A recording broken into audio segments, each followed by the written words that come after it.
नमस्कार। वनवासी कल्याण आश्रम के अपने राष्ट्रीय अध्यक्ष माननीय जगदेवराव जी उरांव पंचतत्व में विलीन हो गए हैं। मानो एक युग का अंत हो गया। 15 जुलाई 2020 को दोपहर 3:30 के आसपास जब संदेश मिला तो विश्वास ही नहीं कर रहा था। अभी अभी तो कुछ दिन पहले उनका फ़ोन आया था। माननीय सुरेश राव जी के साथ पहले बातचीत हुई। बाद में मैंने भी उनसे कुछ स्वास्थ्य के बारे में जब पूछताछ की तो कह रहे थे कि अपने जशपुर के केंद्र के परिसर में थोड़ा बहुत इधर उधर घूमना होता है। अर्थात प्रतिदिन जो दिनक्रम चलता था वैसे ही, और ऐसे में इस प्रकार के समाचार आएंगे सोच भी नहीं सकते थे कभी। बड़ा दुखी था मन, खिन्न था। क्या अवस्था थी इसका तो वर्णन करना भी शब्द असमर्थ है। पिछले 25 वर्ष से अपने इस संगठन को मार्गदर्शन करने वाले, इस हेतु देश भर का भ्रमण करने वाले, अनेक कार्यकर्ताओं के कंधे पर हाथ रखकर उसे काम करने की हिम्मत देने वाले, विभिन्न प्रकार के कार्यक्रमों को आयोजन करने हेतु हम सभी को उत्साहित करने वाले माननीय जगदेवराव जी आज अपने बीच में नहीं है। परमेश्वर की लीला है। ऐसे में तो हम केवल दर्शक ही रह जाते हैं। उनकी पवित्र आत्मा को परमात्मा सद्गति प्रदान करे, इस हेतु आज हम पहले श्रद्धांजलि अर्पित करेंगे। मौन होगा। मौन के पश्चात मंत्र होगा। फिर प्रति शनिवार हम जिस प्रकार से तू मैं एक रक्त इस फेसबुक लाइव मंच पर कार्यक्रम का आयोजन करते हैं, क्रमानुसार उस कार्यक्रम को आगे बढ़ाएंगे। मैं आप सभी की विनंती करता हूं कि कुछ समय के लिए मौन रहे। ओम पूर्णामदः पूर्णमिदं पूर्णात् पूर्णमुदच्यते पूर्णस्य पूर्णमादाय पूर्णमेवावशिष्यते। ॐ शान्ति शान्ति शान्ति।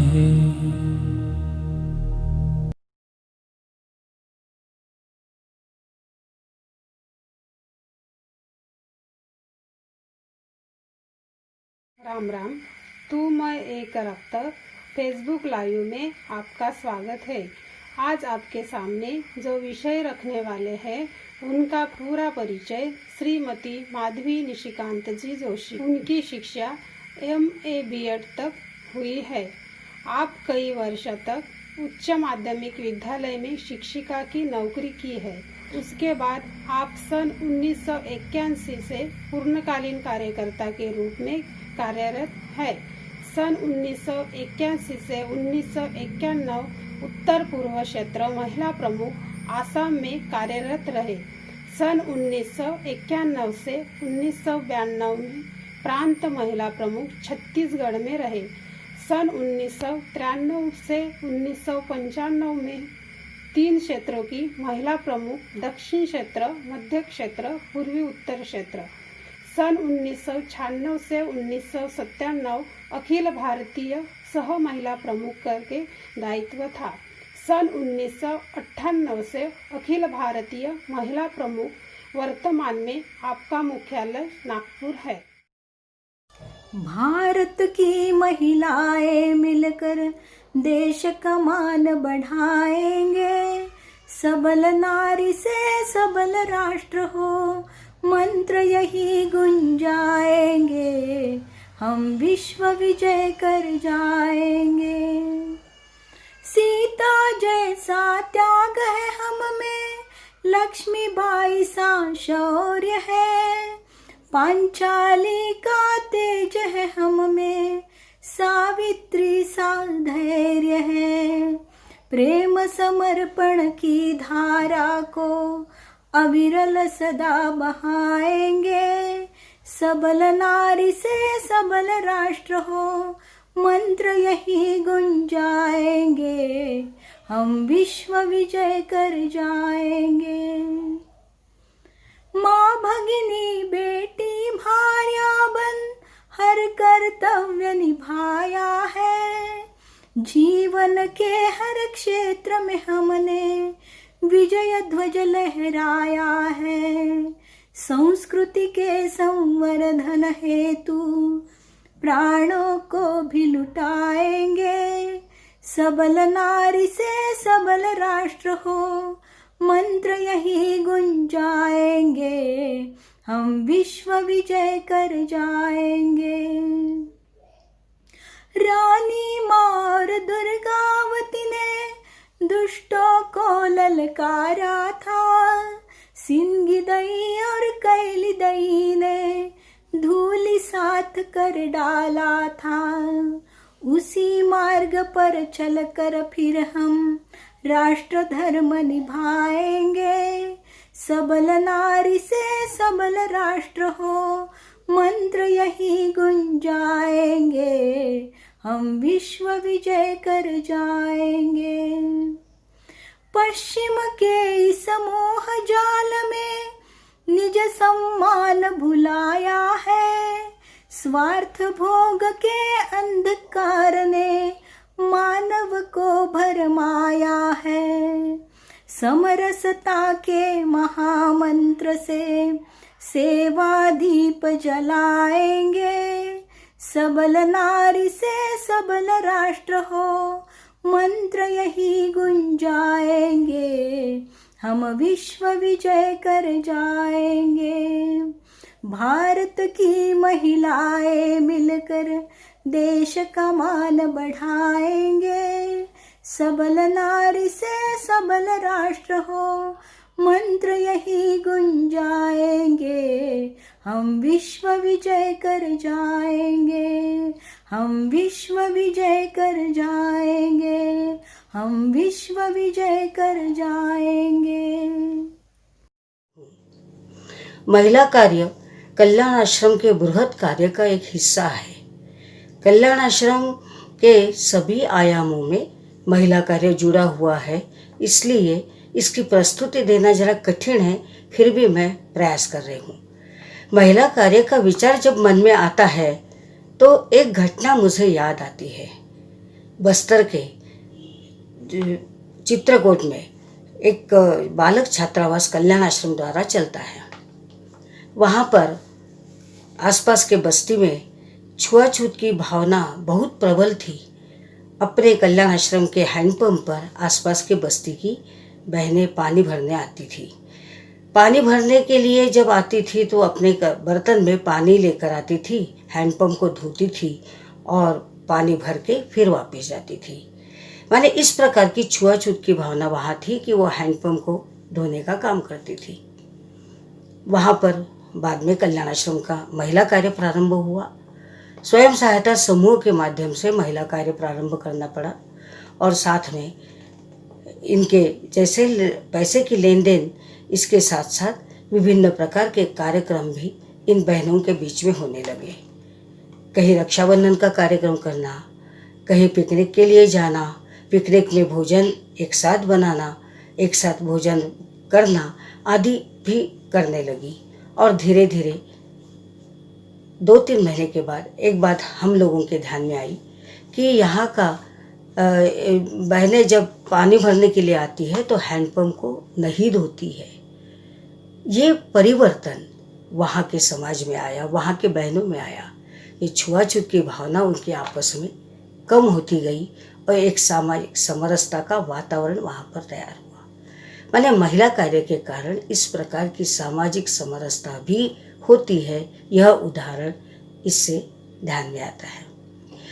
जशपुर में 1974 में बालिका छात्रावास प्रारंभ किया गया और इस छात्रावास की देखभाल करने के लिए रायपुर से बीटीआई कॉलेज की प्रोफेसर सुश्री लीलाताई पराड़कर स्वेच्छानिवृत्ति लेकर कार्य में आई। ये लीलाताई हमारी प्रथम पूर्णकालीन कार्यकर्ता रही। लीलाताई केवल छात्रावास का कार्य नहीं देखती थी, आसपास के ग्रामों में जाना, महिलाओं में बैठना, बातचीत करना, उनसे उनके बारे में पूछताछ करना और कुछ विशेष बातें हैं तो उनको बताना, यह कार्य। और साथ में उन्होंने कुछ ग्रामों में बाल संस्कार केंद्र भी चलाना प्रारंभ किया था। धीरे धीरे 1951 आपातकाल हुआ। आपातकाल के बाद फिर पूरे देश भर में वनवासी कल्याण आश्रम का कार्य प्रारंभ करने की योजना बनी और साथ में महिलाओं के बीच में भी होना चाहिए, इसका भी विचार बना। 1981 में दिल्ली में एक बड़ा कार्यकर्ता सम्मेलन हुआ। उसमें पुरुष तो थे ही, साथ में करीब 250 की संख्या में पूरे देश भर की महिलाएं उपस्थित थी। और ये महिलाएं जब वापस गई अपने अपने प्रांत में तो उस प्रांत में कल्याण आश्रम का महिला कार्य प्रारंभ हुआ। तो हम ये चाहते हैं कि महिलाओं ने कार्य करना चाहिए, सामाजिक कार्य, परंतु सारी बहनें अपने घर गृहस्थी में फंसी रहती है, इसलिए परंतु फिर भी घर गृहस्थी में फंसे होने के बावजूद भी वो कुछ ना कुछ कार्य कर सकती है, ऐसा ध्यान में आता है। महिला कार्य कठिन होते हुए भी असंभव नहीं है। अपेक्षा यह है कि महिलाएं एक साथ आकर अपनी समस्या सुलझा सके, उनमें आत्मविश्वास निर्माण हो, समाज पर होने वाले धार्मिक, सामाजिक आक्रमण, आर्थिक और सांस्कृतिक शोषण आदि का प्रतिकार करने की क्षमता निर्माण हो, नेतृत्व की क्षमता, संगठन का भाव निर्माण हो। इन अपेक्षाओं की पूर्ति के लिए महिला कार्यकर्ता खड़ा करने की योजना उस वक्त बनी। और अपेक्षा यह भी है कि वनवासी क्षेत्र में पहले महिला संगठन खड़ा हो, आरोग्य रक्षिका, जनजाति कार्य जैसे शिशु संस्कार केंद्र, बालवाड़ियाँ, स्वयं सहायता समूह, आरोग्य रक्षिका, हित रक्षा, श्रद्धा जागरण, खेलकूद आदि छोटे छोटे प्रकल्प और गतिविधियों के लिए महिला कार्यकर्ता खड़ी हो। 1985 में भिलाई में एक बृहत महिला सम्मेलन हुआ, अखिल भारतीय महिला सम्मेलन, जिसमें 1500 की संख्या में पूरे देश भर की बहनें उपस्थित थीं। इस सम्मेलन में नागालैंड की क्रांतिकारक रानी माँ गाइडनली उपस्थित थी और राष्ट्र सेविका समिति की प्रमुख संचालिका ताई आप्टे तथा वनवासी क्षेत्र में सामाजिक कार्य करने वाली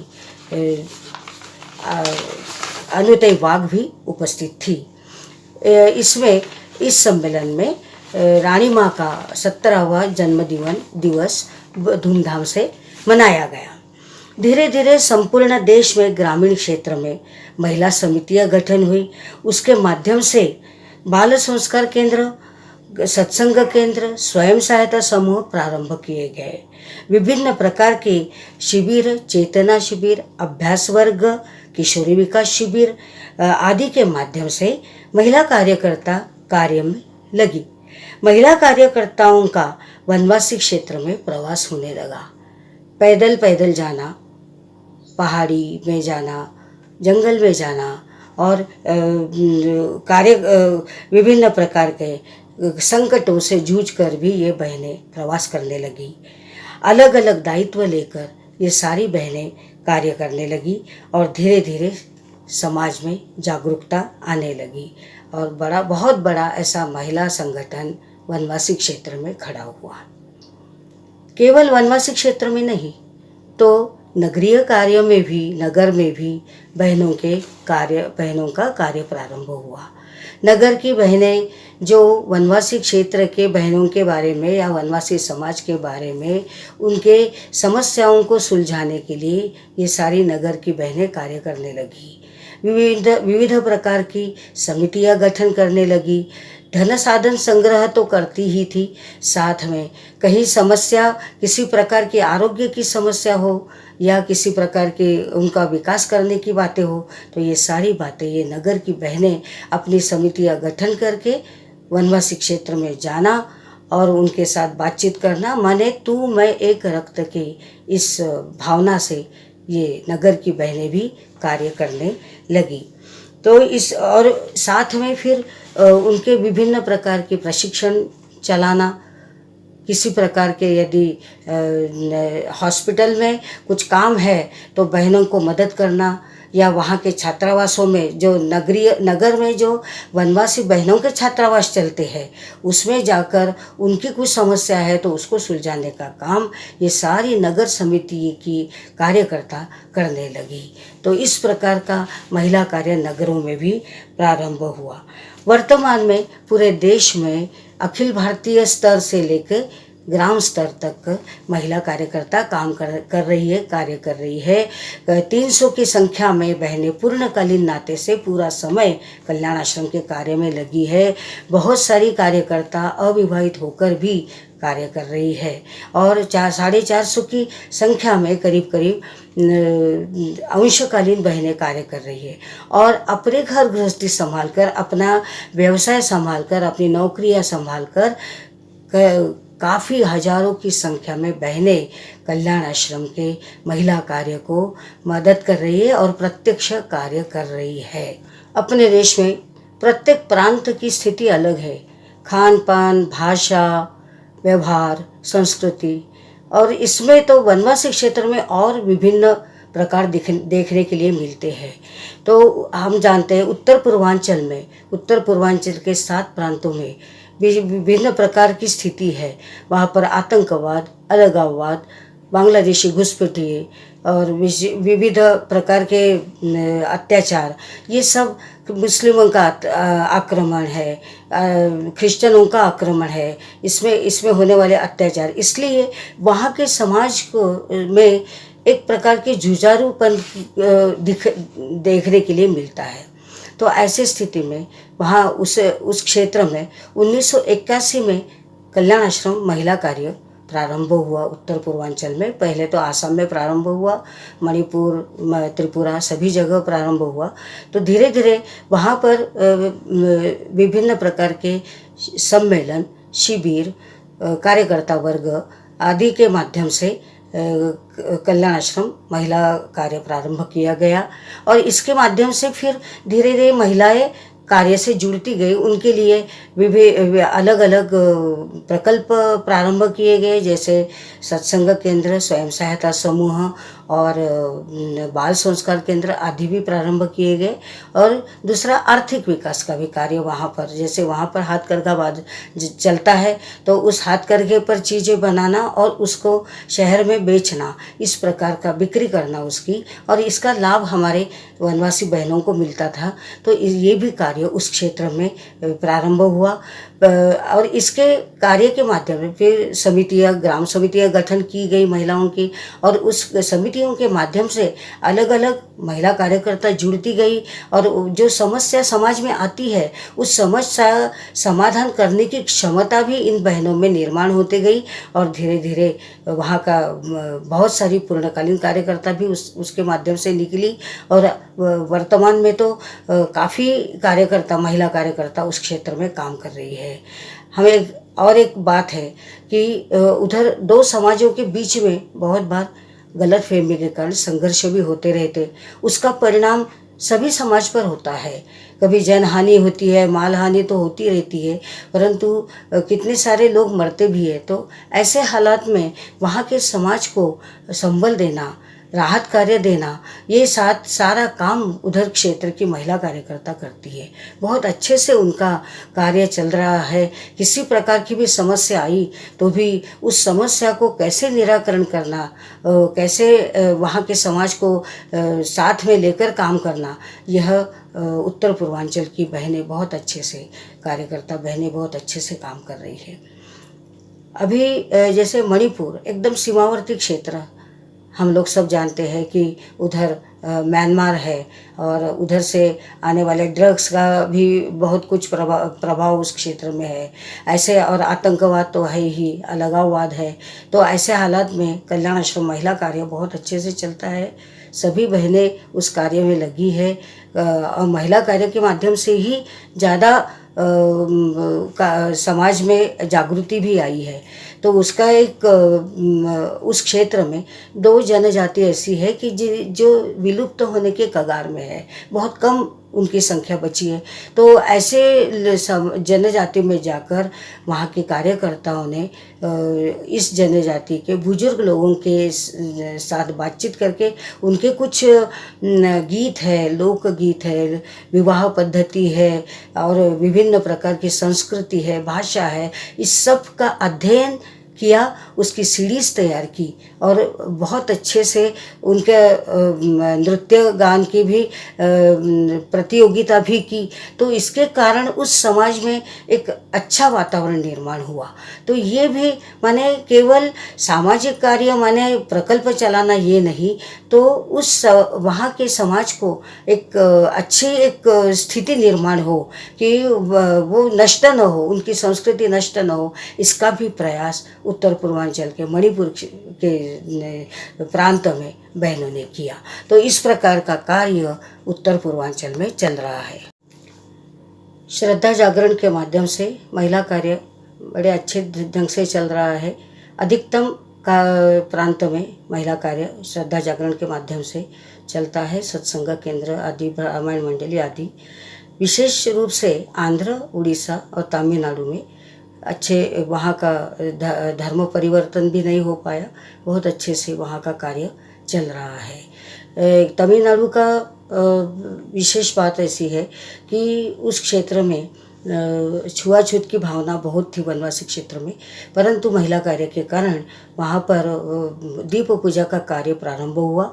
धीरे धीरे एक गांव से फिर अनेक गांवों में, आज वर्तमान में 70-80 गांवों में बहनों का बहुत अच्छे से दीप पूजा का एक साथ आना, एक साथ दीप पूजा करना आदि का कार्य चल रहा है और एक सामाजिक समरसता का वातावरण निर्माण हुआ। इस वर्ष कोरोना के कारण दीप पूजा करना संभव नहीं था, तो वहाँ के कार्यकर्ताओं ने एक सोचा कि कुछ योजना बनाई और उसके योजना के अनुसार उन्होंने 28 जिलों की अपने अपने गांव में ही सबने पूजा की, परंतु उसका परिणाम ऐसा कि 28 जिलों के 68 विकास खंड 253 गाँवों से 5105 परिवारों की 9798 महिलाएं और 6356 पुरुष इस दीप पूजा में सम्मिलित थे, परंतु वो अपने ही गांव में उन्होंने दीप पूजा की। ये इतना एक ही समय, एक ही दिन, एक ही समय इन सारे लोगों ने दीप पूजा की। माने कहने का मतलब ये होता है कि बहनों ने यदि विचार किया तो इस प्रकार की योजना भी बना सकती है। उसके बाद शिशु संस्कार केंद्र अनेक प्रांतों में चलता है। तो शिशु संस्कार केंद्र एकल विद्यालय महिला कार्य के माध्यम से चलता है और शिशु संस्कार केंद्र के माध्यम से उस गांव का विकास, उस गांव में जनजागृति आकर अपने गांव का विकास करने की क्षमता गांव के लोगों में निर्माण होती है। और उसके उदाहरण कर्नाटक में हमारे सामने है कि उसके कारण उन्होंने अपने गांव का रास्ता बनाया, अपने गांव में पानी की व्यवस्था करवा दी, गांव में पोस्ट ऑफिस का डिब्बा भी बिठाया। माने इस प्रकार की स्थिति एक छोटा सा प्रकल्प के माध्यम से संगठन का काम कैसा खड़ा होता है उसका उदाहरण अपने सामने है। छत्तीसगढ़ का बस्तर इलाका अत्यंत अशिक्षित वनवासी बहुल इलाका है।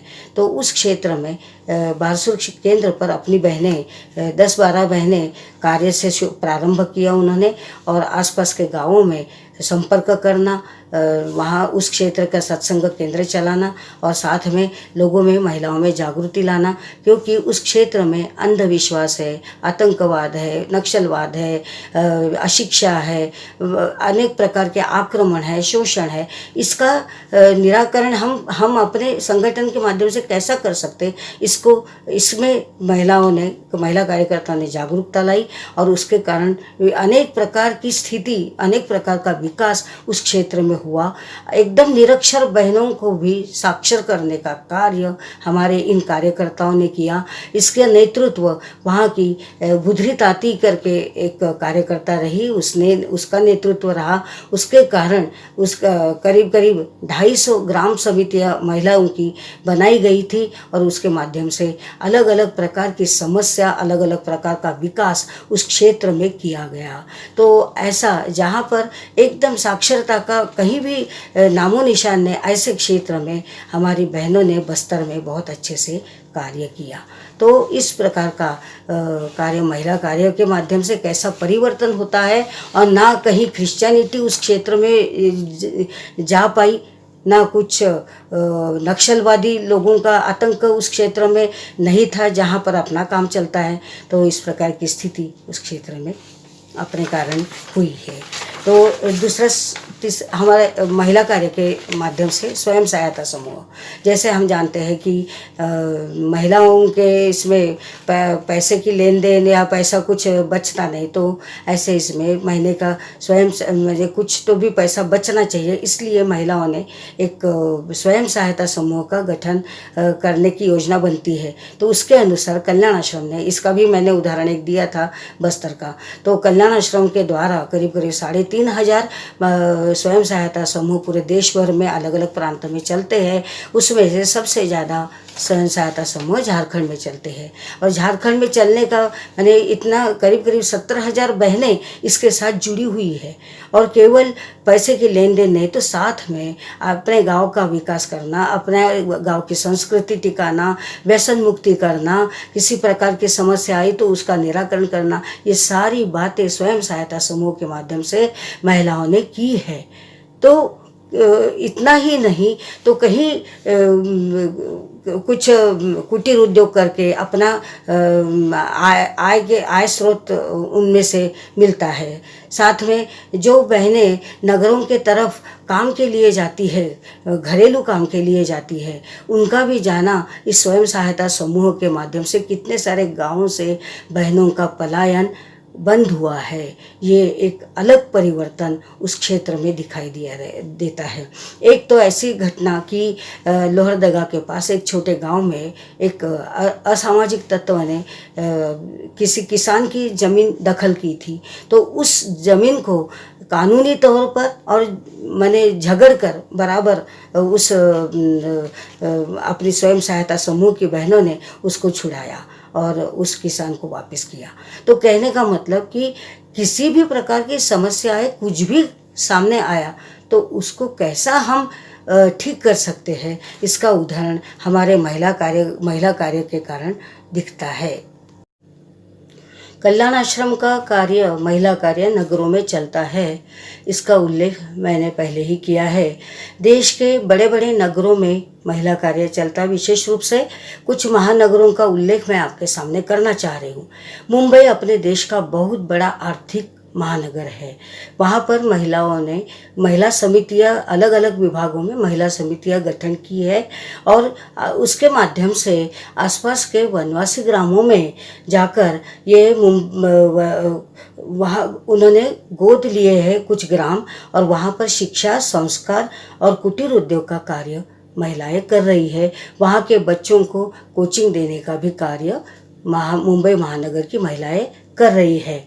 कलकत्ता महानगर का एक उदाहरण है कि वहाँ की बहनों ने धन साधन संग्रह करने का तो है, वनवासी क्षेत्र में जाकर बहनों से बातचीत करना वन यात्रा के माध्यम से ये भी चलता है।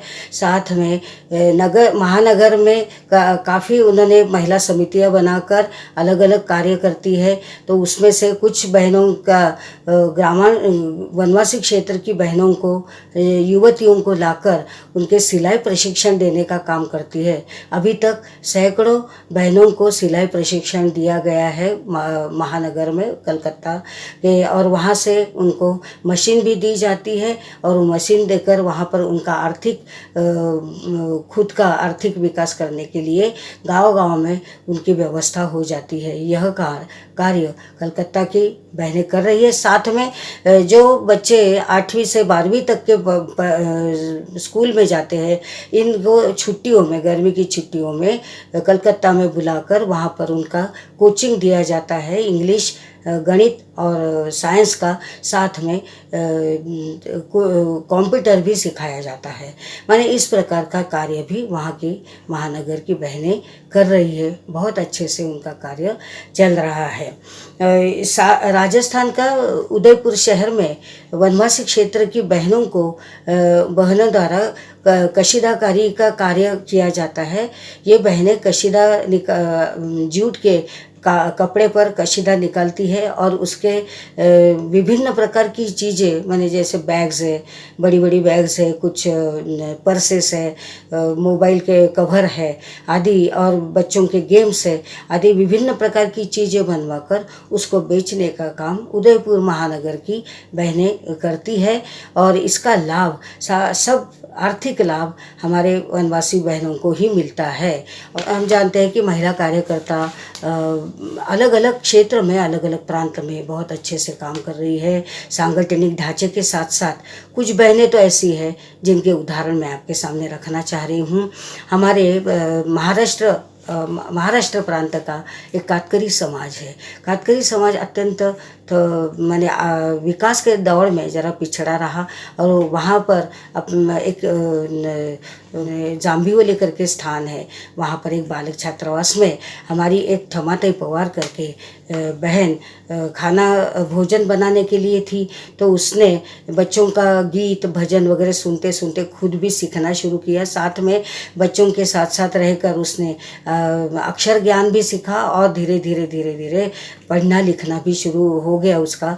और फिर उसके ध्यान में आया कि मेरा अपना विकास तो मैं करवा रही हूँ, साथ में मेरे समाज का भी विकास होना चाहिए, मेरे बहनें भी आगे जाना चाहिए। तो उस दृष्टि से उसने इस काम को आगे बढ़ाने के दृष्टि से गांव-गांव में पैदल प्रवास करके कातकरी समाज के बहनों को विकास के दृष्टि से बहुत प्रयास किया, साक्षरता का भी काम किया, और साथ में अलग प्रकार के अच्छे प्रकार से खेतीबाड़ी कैसी करना उसका भी ज्ञान देने का, और एक संगठन खड़ा किया, महिलाओं का संगठन खड़ा किया। तो कितनी भी समस्या आकर हम कैसे सुलझा सकते इसका भी ज्ञान उनको दिया। तो ऐसी ये ठमाताई पवार, इनको भारत सरकार द्वारा स्त्री शक्ति पुरस्कार मिला है, और साथ में करीब 50 के ऊपर ऐसे अलग अलग संस्था, अलग अलग संगठन के द्वारा उनको बड़े बड़े पुरस्कार मिले हैं। दूसरी बात,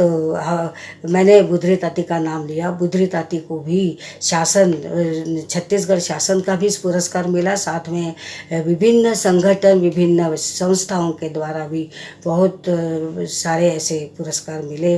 तो ऐसी बुधरी ताती आज नेतृत्व करके, अपने समाज का नेतृत्व करके काम कर रही है।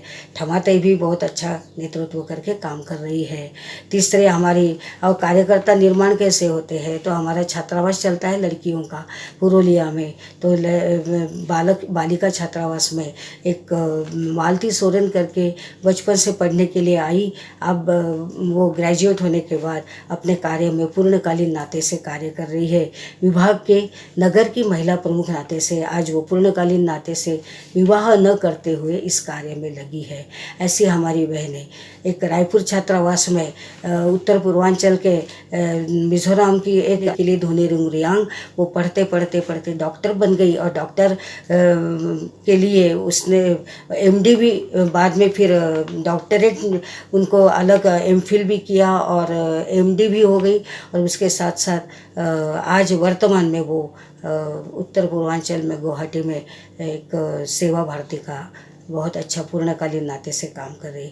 इस प्रकार का जो कार्यकर्ता निकलता है तो वो कैसा आगे जाकर स्वयं प्रेरणा से कैसा आगे जाता है और कैसा काम करता है, समाज के काम में वो बहुत अच्छे से आगे आता है और समाज का कार्य करता है। इस प्रकार की स्थिति कल्याण आश्रम के महिला कार्य के है और इसी माध्यम से बहनें कार्यकर्ता पूर्णकालीन बहनें बहुत अच्छे से कार्य कर रही है। 2 वर्ष पूर्व कल्याण आश्रम महिलाओं के माध्यम से भारत में जनजाति महिलाओं की सामाजिक आर्थिक स्थिति इस विषय को लेकर अध्ययन किया गया पूरे देश भर में सभी प्रांतों में। तो करीब करीब 24 प्रांतों में और एक केंद्र शासित ऐसे 25 प्रांतों में 131 जिलों में 376 जनजाति में कुल 6560 बहनों से संपर्क किया गया और जनजाति समाज के महिलाओं के पारिवारिक सामाजिक रोजगार आदि के साथ साथ उनकी शिक्षा स्वास्थ्य इसके ऊपर भी अध्ययन किया गया। उसमें से महिलाओं की वर्तमान स्थिति में अवस्था में हमने क्या सुधार करना चाहिए इसका भी विचार अब हम लोग करने जा रहे हैं। इसमें से ध्यान में आया कि ये यदि करना है तो इसके लिए और ज़्यादा कार्यकर्ताओं की आवश्यकता है और ज़्यादा कार्य में लोग आगे आएंगे तो निश्चित रूप से बहुत बड़ा काम होगा। आपने ये सुना और सुनने के बाद आपके ध्यान में ज़रूर कुछ ना कुछ मन में आता होगा कि कुछ ना कुछ मैंने इस समाज के लिए कुछ करना चाहिए। तो मेरा ये सब लोगों से अनुरोध है कि आप इस कार्य में जुड़े, केवल जुड़े नहीं तो प्रत्यक्ष कार्य में आइए और स्वयं प्रेरणा से आकर क्या कर सकते हैं इसके बारे में विचार करके करेंगे और ज़रूर जुड़ेंगे, ऐसा मुझे विश्वास है। मुझे लगता है कि इतना काफ़ी है।